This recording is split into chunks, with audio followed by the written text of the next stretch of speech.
Hello, this is Mrs. Ward, and I'm going to start Chapter 9, Sequences, Series, and Probability.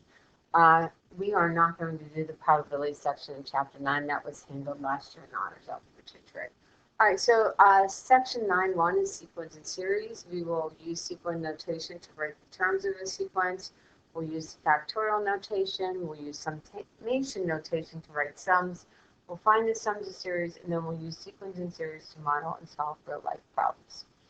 So when we start, we're going to first define what is the difference between a sequence and a series. A sequence is a function whose domain is a set of positive integers, and your terms of the sequence are your range. And if the domain of the function consists of the first n positive integers only, the sequence is what's called finite. So you're going to have finite sequences where they tell you want the first 5, 7, 10 terms. And then you're going to have the ones like this where it goes on forever, and that's going to be an infinite sequence. So the first one, example 1, write the first 5 terms of each sequence. So I like to use notation. You're going to see this a sub n, that stands for the element. And so if I want the first term, I'm going to write a sub 1. Notice I put 1 in for n, so then I'm going to put 1 in for n everywhere I see it. So I'm going to have 2 times 1 plus 1, and I'm going to get 3. To find the second term, I'm going to take 2 times 2 plus 1 and get 5. To get the third term, I'm going to take 2 times 3 plus 1 and get 7. To get the fourth term, I'm going to take 2 times 4 plus 1 and get 9. And then finally, the fifth term is going to be 2 times 5 plus 1, and I'm going to get 11. So if I wanted to write the first 5 terms, they would be 3, 5, 7, 9, 11. Notice I don't have any dots. I don't have the addition signs because this is a sequence and it's just a list of numbers. So the next one, I'm going to do the same thing I did before. So I'm going to have a sub 1 is equal to 2 minus negative 1 raised to the first power. So negative 1 raised to the first power is going to be 2 minus negative 1, so that'll be plus, and now I end up with 3. To do the second term, I'm going to do 2 minus negative 1 squared. So this is going to be 2 minus, and the negative 1 squared will be a positive 1, and I will get 1.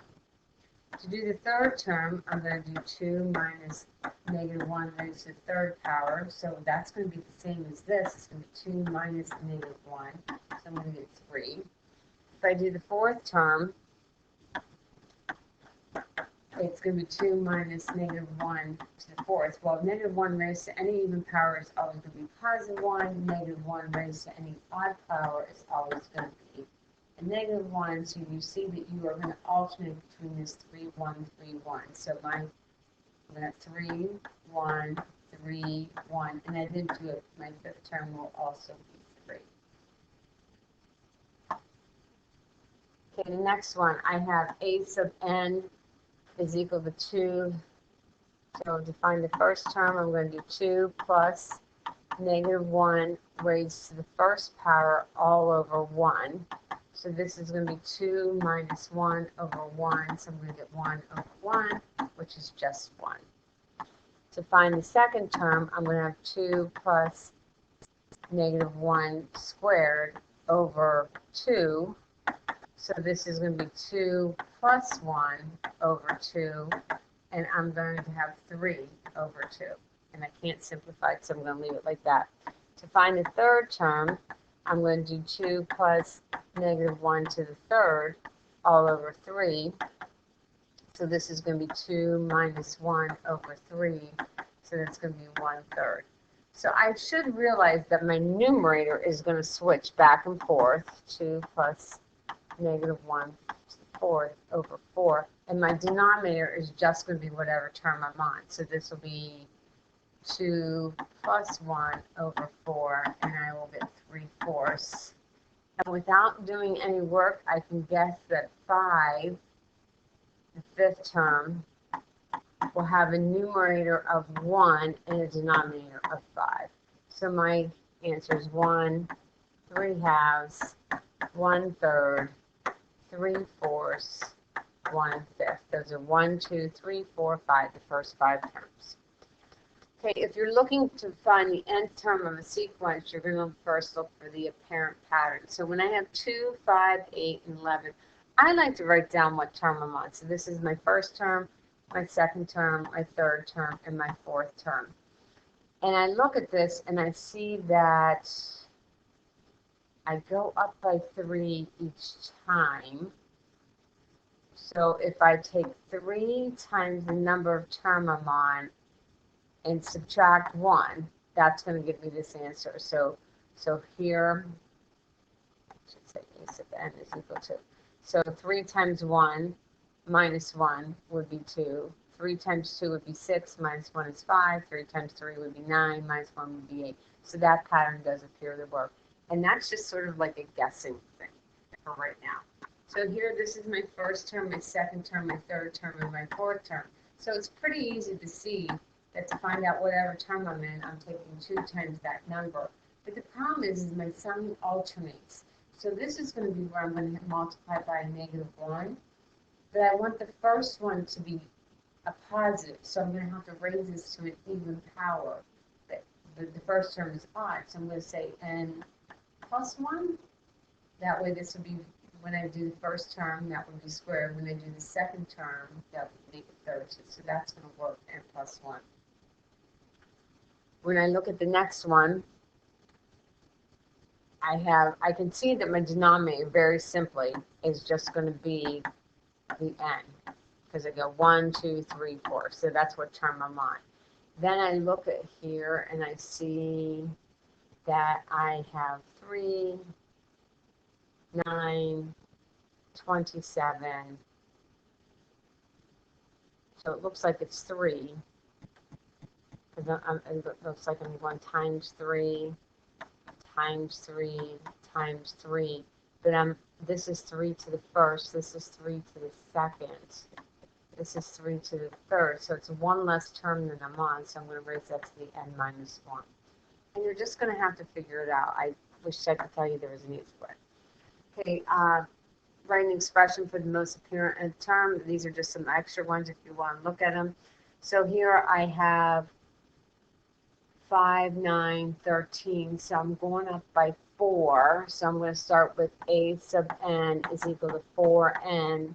But to get down to here, I'd have to subtract 3. So 8 minus 3 is 5. Yeah, so that's going to work.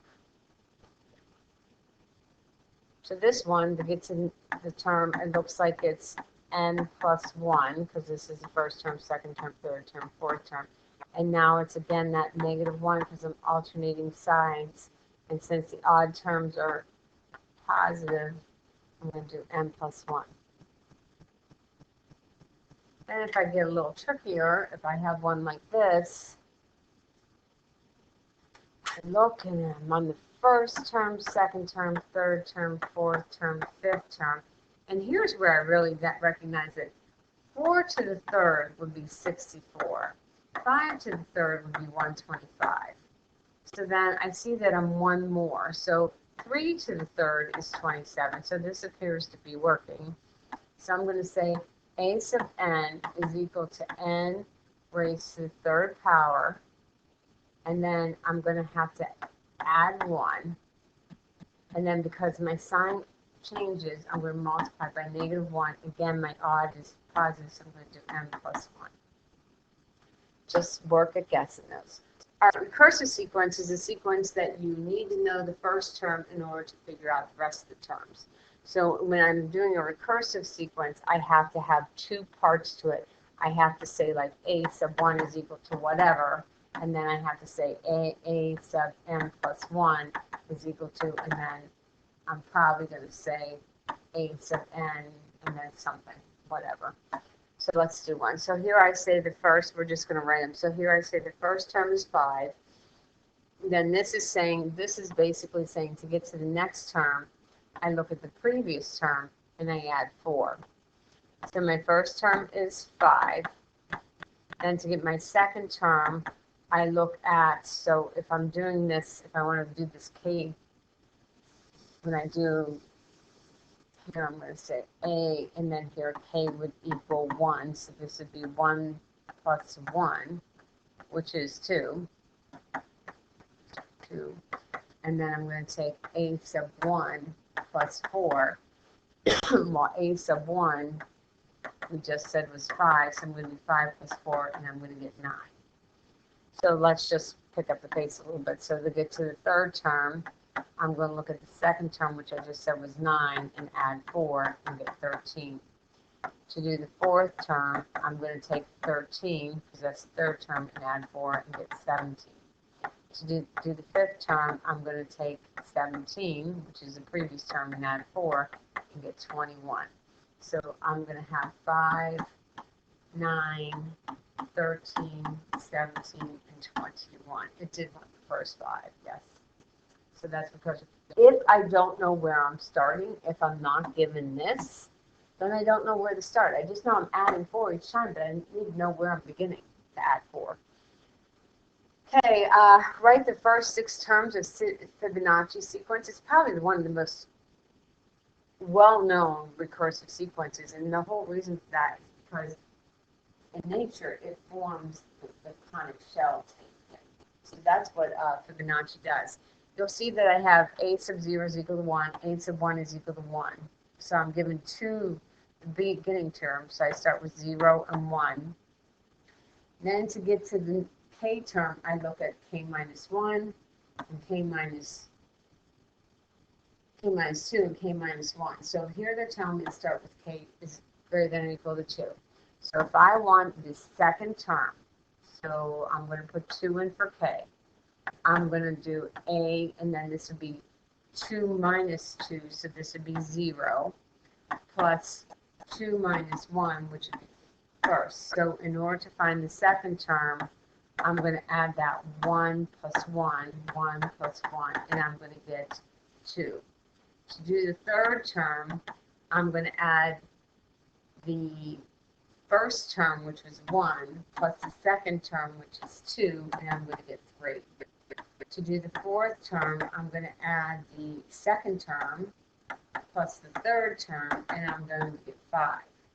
To do the fifth term, I'm going to add the third term, plus the fourth term, and I'm going to get 8.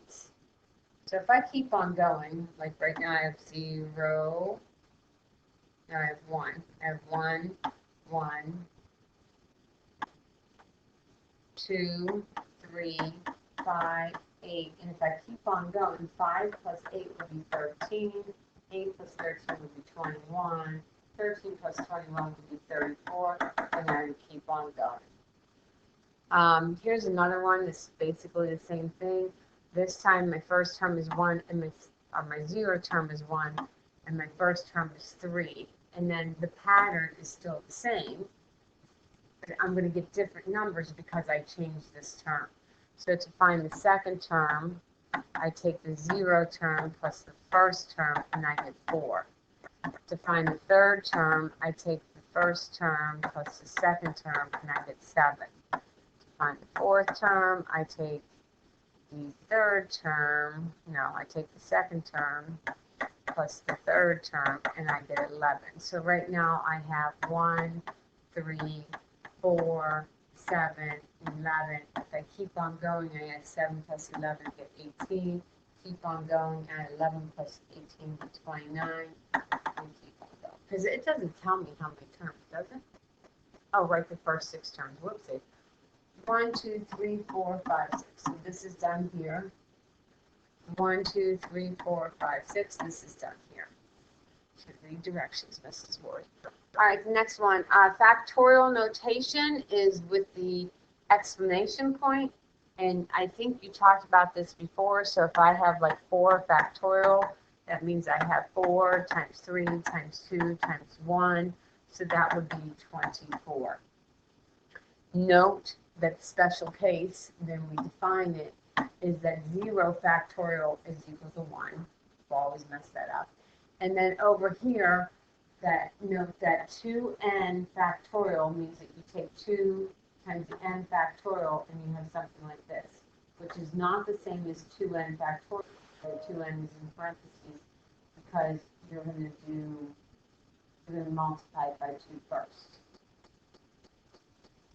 So that is the difference between those two.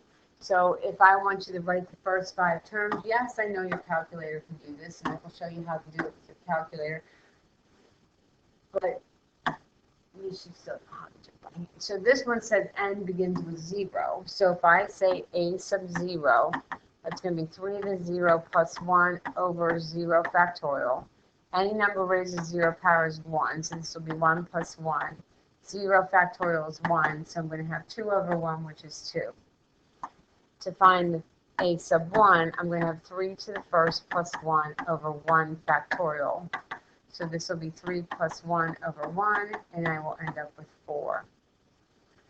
To do a sub 2, that's going to be 3 squared plus 1 over 2 factorial.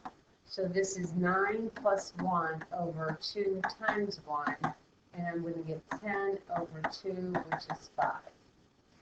A sub 3 is equal to 3 to the third plus 1 over 3 factorial.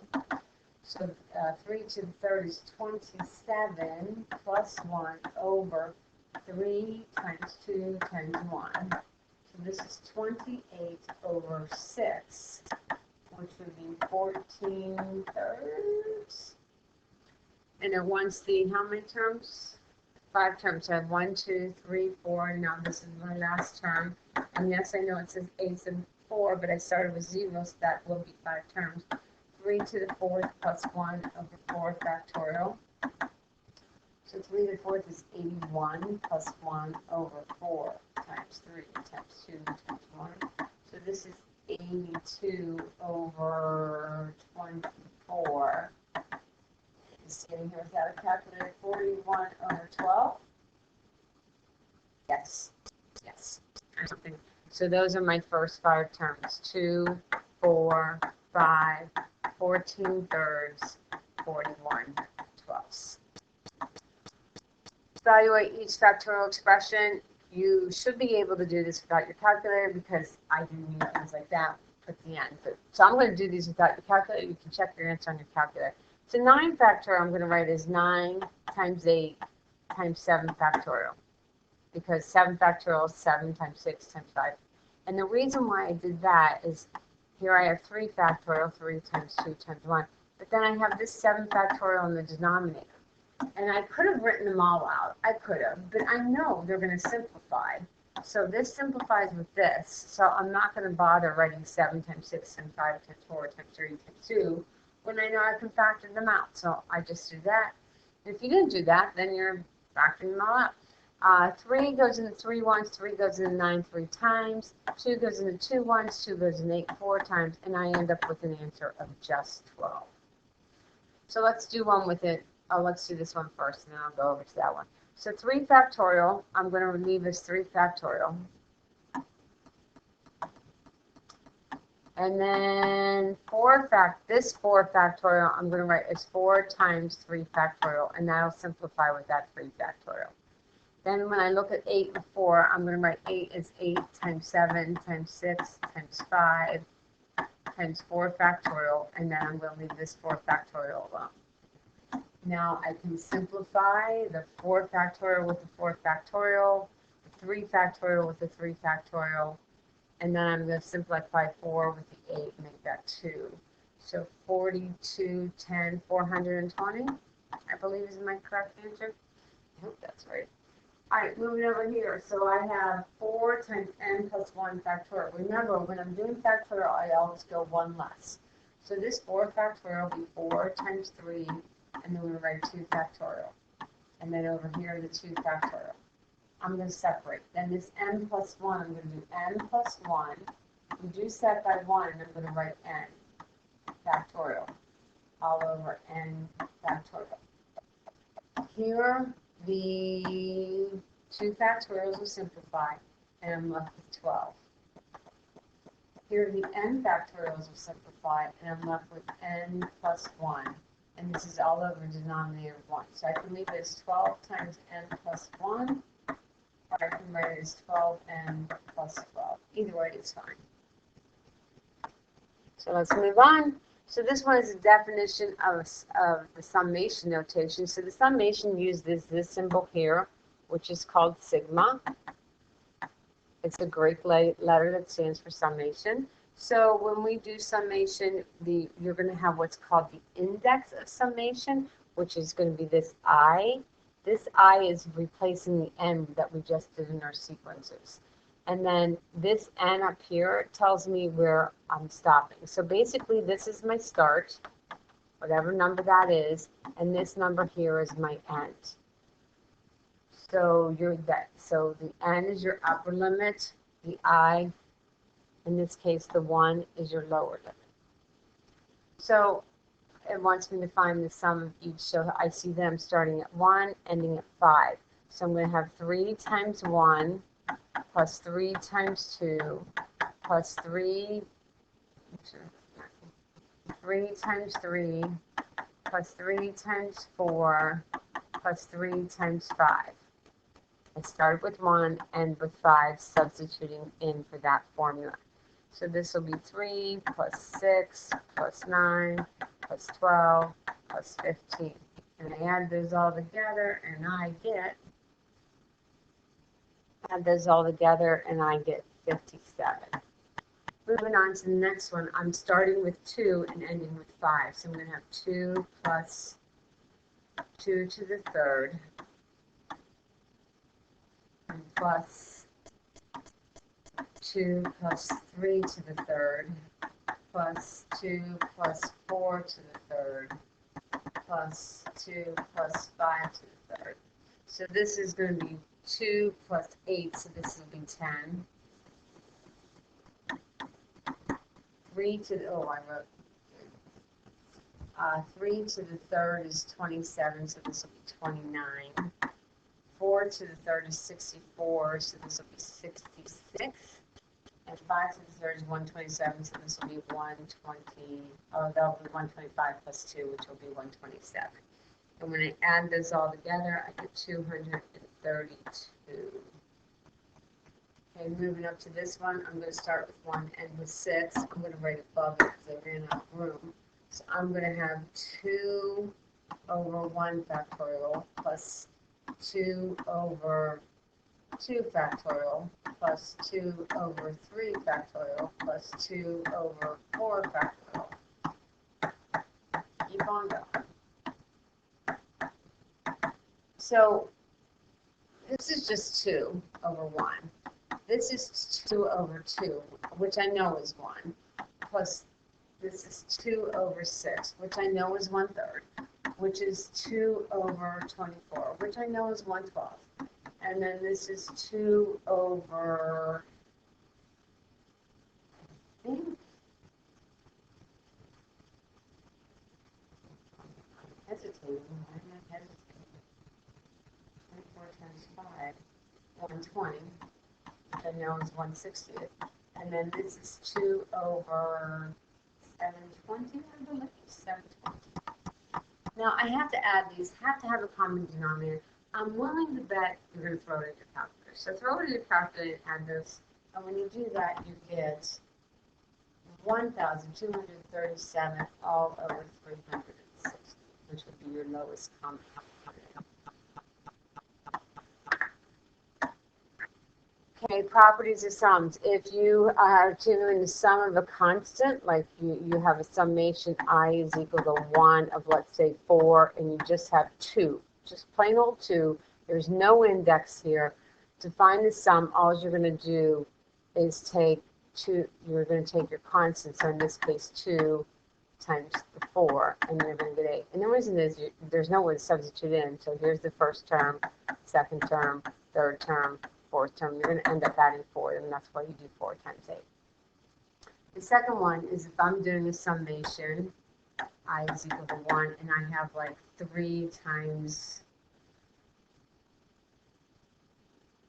just the term to n. I'm going to rewrite this as 3 times, that's just I. And I can bring that 3 out, find the sum of this, then multiply by 3. So I'm dealing with smaller numbers. This one's just saying if I'm adding 2 different terms, I can do the summation of the first term plus the summation of the second term. So if I had something that look like this, and let's say I had 4i plus I squared, and let's say I'm going to end, I could separate that as a summation, same index, same lower limit, same upper limit into 4i, and then I could have a separate summation that just has this I squared. And we're going to want to do that eventually. We're going to want to separate it. And then subtraction is the same thing, except for instead of having this plus sign, you have a minus sign. So there are reasons why we will separate them, and we'll go over that much later. All right, many applications involve summations of sequences, infinite or finite. If I have an n here, if I have a definite stopping point, that would be a finite. If I have the infinity symbol, that means it goes on forever. Notice that we are now in a series, and with series comes the plus signs. So when you start doing the summations, now you're going to call it a series instead of a sequence. Sequence is just a list of numbers. Series is when you add the numbers. So this one, it says find the third partial sum. So I'm going to go ahead and start with, I'm going to write like this because, and I want the third partial sum. So even though there's a 4 here, I'm going to just do the 3 because it wants me to do the third partial sum. And I'm going to have 2i plus 3. Now I could separate this if I wanted to as 2, I could separate as 2 I is equal to 1 of I, 3 plus, and then this is a constant. So I could do I of 1, 3, 3. And then this would be 1 plus 2 plus 3. And I'm going to multiply that whole thing by 2. And then this, since I have the constant 3 and there's 3, I could do 3 times 3. I could separate that way. Or you could have done 2, put in 1, you'd have 2 plus 3, and you would have gotten 5. 2 times 2 is 4 plus 3 and get 7. Then 2 plus, so that would be 6, 7, 9, 11. I'm mentally thinking, and then when, oh, I'm just doing 3. Whoops, just 3. And when I add these, I get 12, I get 21. Here, I should get the same answer if I'm having a good day. So this is 2 times 7, which is, oh no, that's 5, 6. 2 times 6, so that's 12 plus 9, and I also get 21. So hold on a second, someone's at the door.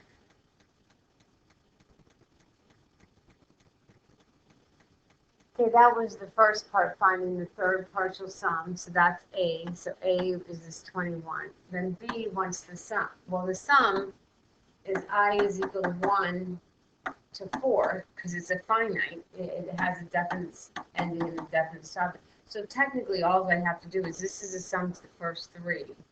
And then I'm just going to add the 4. So 2 times 4 plus 1. So that's 8, 9, 10, 11. So if I add 21 plus 11, I'm going to get 32. And that's going to be the sum, because it stops at 4. Because it's a finite series. All right, the next one, find the third partial sums. Notice this one goes to infinity, so that might be a little bit trickier. So I'm going to do 4 over 10 to the first, plus 4 over 10 to the second, plus 4 over 10 to the third. So this is 4/10 plus 4 over 100 plus 4 over 1,000. So then I decided to think of this as 4/10 as 0.4. 4 100s is 0.04. Plus 4 1,000s would be 0.004. And when I add those, I get 0.444. Then to find the sum is going up to infinity. So I have to see if there's going to be a pattern. If I keep on adding like 4 over 4 to the fourth, plus 4 over 4, oh, sorry, it's 10 to the fourth, 10 to the fourth, and then 10 to the fifth. I keep on doing this. This would be 0.1230 then a 4, and this would be 0.1234 and a 4. So when I add this, I'm going to get the previous one. I'm going to get 0.423 So I see that I keep on getting 4. So it's the 4s are going to keep on. So this is basically 4 repeating. And I could leave it as 4 repeating. Or I could write it as a fraction. And then this is where I get into a great conversation. Do you know how to write this as a fraction? And so here's my little side note reading lesson. Let's say I have 1 digit repeating. It's just 4. So let's say I say n is equal to 0.4 repeating. If I take 10 times n, do we agree that that would be 4.4 repeating? So now if I take 10n, which we just said was 4.4 repeating, and I subtract 1n, which is 0.4 repeating, this side will be 9n. And then here, all these 4s, 4, 4, 4, 4, 4, 4, they go on infinitely. They're going to subtract out, and I'm going to be left with 4. So n is going to equal 4/9. And that's going to do the same thing as 0.4 repeating. And then I did 0.5 for you. Same thing.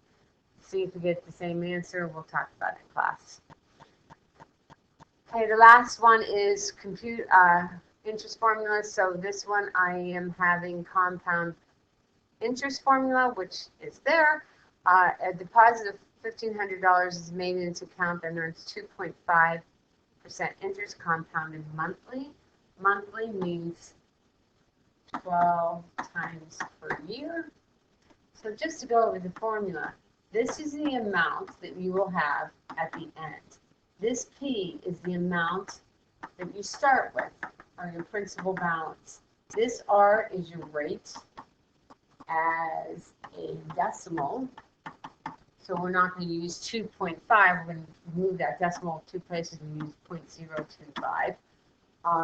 N is the number of times you compound